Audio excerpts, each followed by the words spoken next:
Hello CoderDojo, Raspberry Pi, Adafruit communities, and everyone who is watching. My name is Arnie Forte. I co-champion the Ridgefield Park, New Jersey CoderDojo Coding Club in our local library. Today I will show you how to use Google Blockly to build a robotics program to run on a Raspberry Pi. For the past 4 years, we've been enhancing our version of Blockly to provide our members an easy-to-use but powerful development environment. Now we've extended our IDE to add Adafruit CircuitPython support, including support for the Adafruit Crickit Robotics Hat. These are the materials and components we will use for this project. Before we run the program on the Raspberry Pi, these libraries and features need to be added to the Raspberry Pi. The next slide has all the links needed to install and configure these components.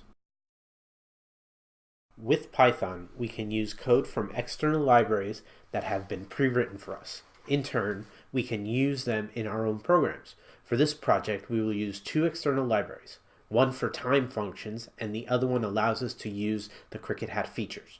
Before we can use the libraries, we need to inform Python that our program needs them, so we add blocks to tell Python to use the libraries.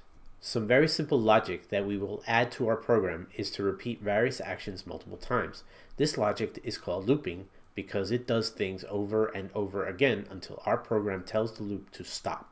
Our loop will simply use 3 blocks. However, we will use different combinations of these 3 blocks to make our program come alive.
When we finish building our block program, we will need to move the generated Python code onto the Raspberry Pi.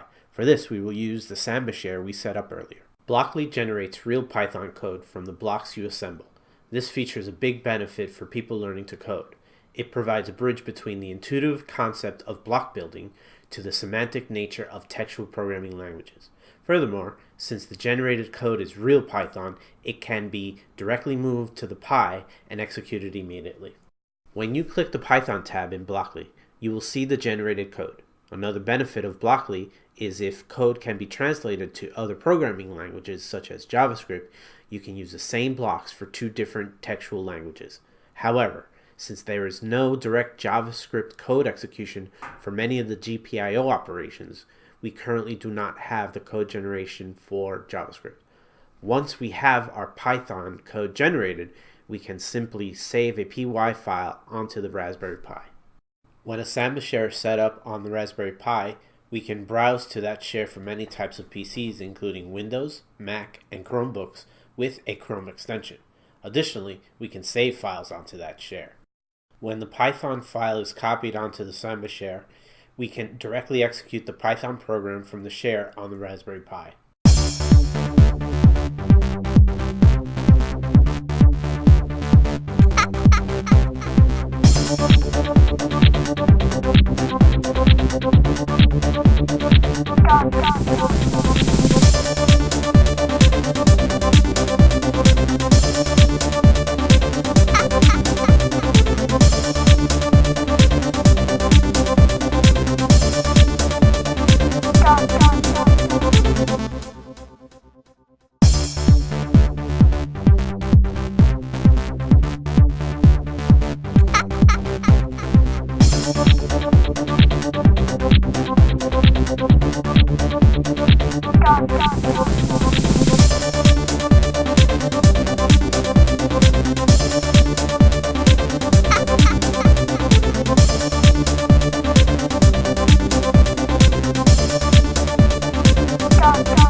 While there are many block-based programming tools available, Blockly has some great features that provides an enhanced environment for coding students and budding programmers.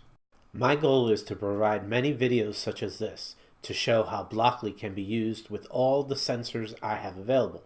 Thanks for watching. Please provide any feedback that can help improve these videos.